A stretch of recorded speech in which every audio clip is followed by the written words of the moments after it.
بسم الله الرحمن الرحيم، والصلاة والسلام على أشرف المرسلين سيدنا محمد صلى الله عليه وسلم. أما بعد، معاكم أبو عبد الهادي من قناة الخير، وحلقة جديدة إن شاء الله رب العالمين من الحلقات اليومية اللي بنعملها مع بعض.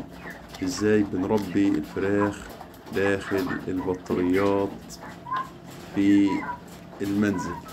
طبعا يا أحباب الموضوع سهل وبسيط جدا جدا، واللي عاوز يبدأ المشروع يتوكل على الله يبدأه. ما شاء الله تبارك الله ولا حول ولا قوة إلا بالله. مشروع طيب وناجح إن شاء الله رب العالمين، وأهم حاجة فيه إن هو نظيف.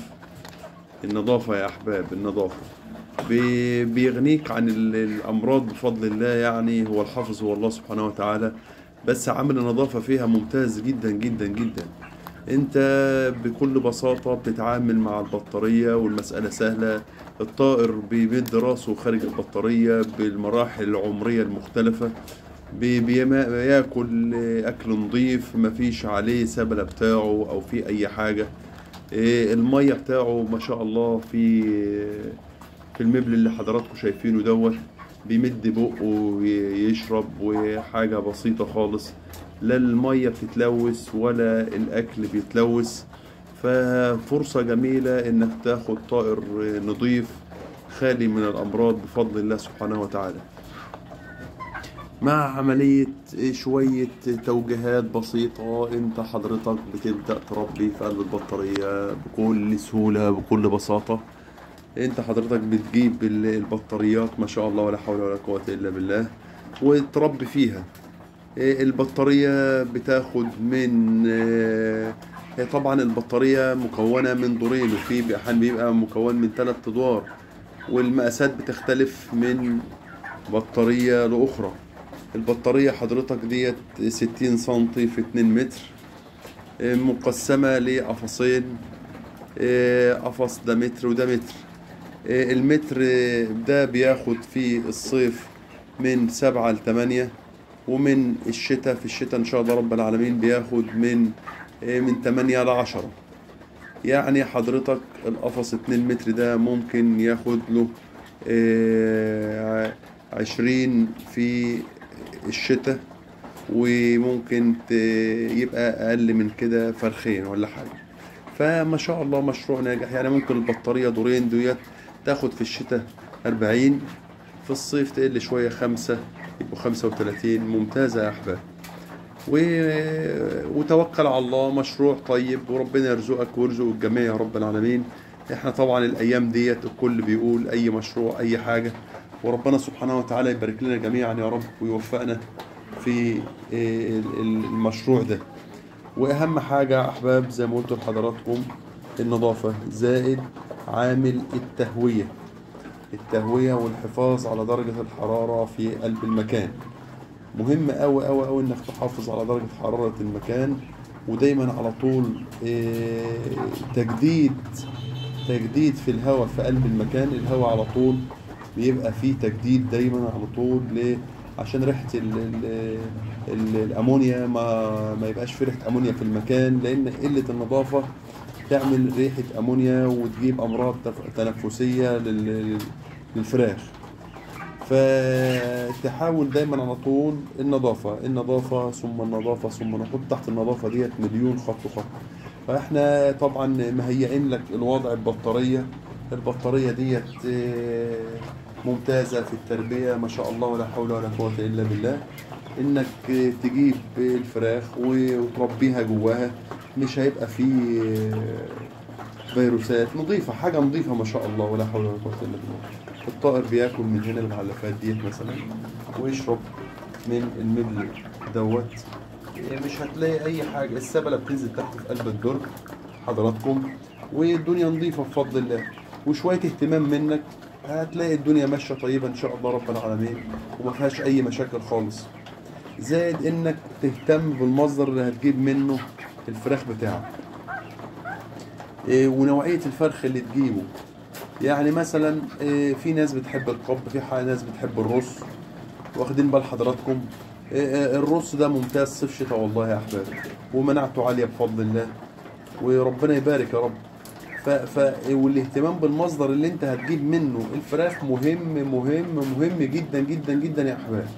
لانك انت ممكن تجيب من مكان تطلع الفراخ بالكتاكيت اللي انت جايبها في كتاكيت مضروبة مش درجة أولى، هتلاقي الدنيا معاك بايظة. فاهتم أوي بنوعية الفراخ اللي انت هتجيبها والمصدر اللي انت هتجيب منه الفراخ، مهم يا أحباب. وبكده انت بتاخد بالأسباب وبتجيب الفراخ من مصدر موثوق منه وتوكل على الله. البطاريات دي بقى بتختلف من مكان لمكان ومقاسات لمقاسات. يعني في مقاسات غير ديت، يعني في مقاس مثلا في ناس بتحب تجيب المتر في 2 متر، متر في 2 متر، وفي ناس تحب تعملها 3 ادوار.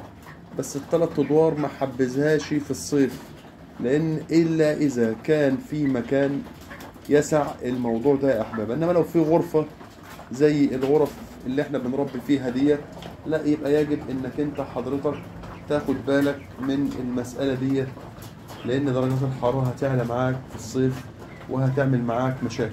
الا اذا حضرتك بقى عملت ايه، قمت انت جاي عامل خلايا تبريد ومهيئ المكان بتاعك ومظبطه، فده ممكن تعمل 3 ادوار.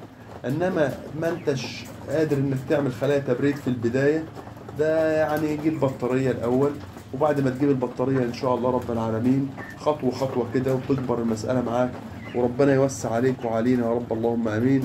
واخدين بال حضراتكم؟ يعني خطوات بسيطة في البداية والدنيا هتمشي ان شاء الله رب العالمين. بعد كده تعمل خلايا تبريد وتكبر. مفيش حد بيطلع السلم مرة واحدة يا احباب، يعني خطوة خطوة كده هوت ان شاء الله رب العالمين، وربنا يرزقكم ويرزقنا يا رب. وشوية بس ملاحظات بسيطة، خد بالك من النظافة، خد بالك من السبلة بتاعة الطاير بتاعك، إذا كان في إسهالات في ألوان غريبة أو في أي حاجة تبدأ تتعامل معاها. ودايما على طول زي ما قلت قبل كده بنجيب اللي هي في الاستقبال بنجيب محلول معالجة الجفاف تحطه لمدة 4-5 ساعات، ممتاز جدا. وبعد كده انت تاني يوم بتبدأ بالكركم بحبة البركة بالثوم بودرة البصل البودرة، حاجات ما شاء الله رافع مناعة ممتاز جدا جدا جدا. يعني والكركم ده فوائده كبيرة كبيرة، اقرا عليها كده حضرتك هتلاقي ما شاء الله الكركم ده مطهر معوي عظيم للإنسان وللطيور، واخدين بال حضراتكم؟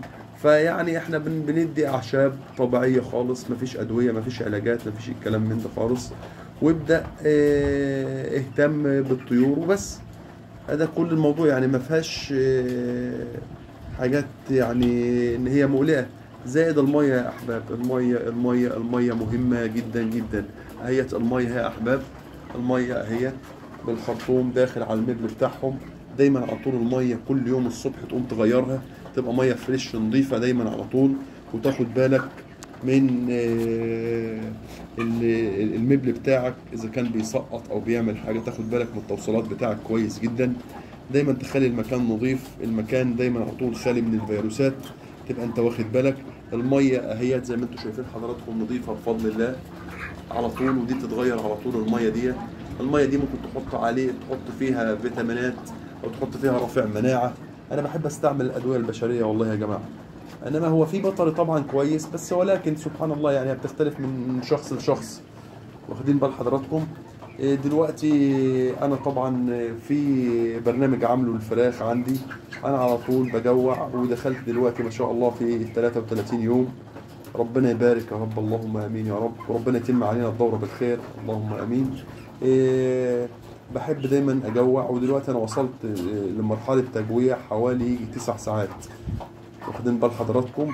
وطبعا بحط لهم الاكل بعد ما الطائر بيبدأ ياكل، زي ما انتم شايفين كده حضراتكم بيبدأ ايه ينام ويستريح.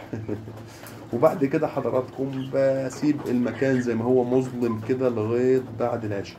يعني الساعة دلوقتي داخلين على الساعة 7:30، قرب ميعاد المغرب ان شاء الله رب العالمين. بسيبه لغاية بعد العشاء، المكان متظلم، هم بيناموا ويرتاحوا وبياخدوا قسط من الراحة، فالأمور بتبقى طيبة إن شاء الله رب العالمين. النوم ده مهم جدا، عامل الإظلام ده يا أحباب مهم جدا جدا جدا جدا. التجويع مع الإظلام، فده يعني ما شاء الله والله يا احباب، بقول لكم حاجات يعني 1,000,000% مجربة ومستفيد منها بفضل الله، وتحويل لحم ما شاء الله ولا حول ولا قوة إلا بالله، حاجة ما شاء الله تبارك الله. برنامج التجويع ده أنا بعمله من عمر 10-12 يوم، واخدين بال حضراتكم، لغاية نهاية الدورة، لغاية ما بوصل ببدأ بمثلا نص ساعة أو ساعة لغاية ما بنهي نهاية الدورة بال9 وال10 ساعات، واخدين بال حضراتكم. لان الجوع مهم جدا جدا. تلاقي الطائر صحته زي الفل، مفيش ادنى مشكله ولا في اي مشاكل، ولا تلاقي عندك اسهالات، ولا تلاقي عندك امراض، ولا تلاقي اي حاجه، مع النظافه المهمه كل يوم. لو قدرت تنظف بالصبح واخر النهار ربنا هيبارك لك، مش ما تاثرش. زائد وارجع اقول يا جماعه، المصدر اللي بتجيب منه الفراخ بتاعك مهم جدا جدا جدا. وانا انصحكم عن نفسي، انا بحب اربي الرز يعني ما شاء الله كويس، وحاجه نظيفه ما شاء الله ولا حول ولا قوه الا بالله العلي العظيم. جرب ومش هتندم، وربنا يرزقك ويرزقنا يا رب. ومشروع بسيط يا احباب، مشروع بسيط ومش مكلف في البدايات خالص. اهتموا بالطيور، واهتم بالمشروع بتاعك، هتلاقي ربنا سبحانه وتعالى يرزقك، ولكل مجتهد نصيب. وطبعا انا سعيد بالوقت اللي بقضيه معاكم كل حلقه، وبتمنى اكون معاكم دايما على طول. ربنا يرزقنا ويرزقكم يا رب الخير كله، اللهم امين. طبعا يعني بتمنى انكم تشتركوا في القناه وتشجعونا، وبرضك بقولها دايما على طول، مش هنكبر الا بيكم. وربنا يا رب يبارك فيكم ويرزقكم ويرزقنا يا رب طاعته، اللهم امين يا رب العالمين. واللايك الجميل بتاعكم، وتصلوا على النبي محمد صلى الله عليه وسلم في التعليقات، وربنا يا رب يوسع علينا وعليكم، اللهم امين. فيا احباب، مشروع تربية الفراخ داخل البطارية مشروع ناجح ونضيف بفضل الله.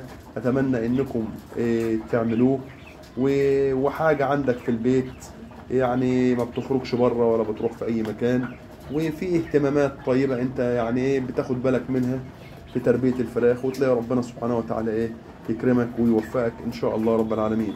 طبعا نرجع ونقول انا سعيد والله بالوقت اللي بقضيه معاكم. واي استفسار يا حبايبي انا تحت امركم، واي حد عاوز اي حاجه انا تحت امره. ولو انتوا قريبين من المكان اللي انا فيه، تحت امركم في اي خدمات انتوا عاوزين تعملوها. عاوزين تجيبوا بطاريات، هدلكم ان شاء الله رب العالمين بتيجي منين، واعرفكم الاماكن اللي بتيجي والاسعار ان شاء الله رب العالمين. طبعا بنقول ربنا يرزقنا ويرزقكم، اللهم امين يا رب العالمين. سعيد بالوقت اللي بقضيه معاكم للمره الثانيه، واتمنى لكم التوفيق. كان معاكم من قناه الخير ابو عبد الهادي، وتحياتي والسلام عليكم ورحمه الله وبركاته.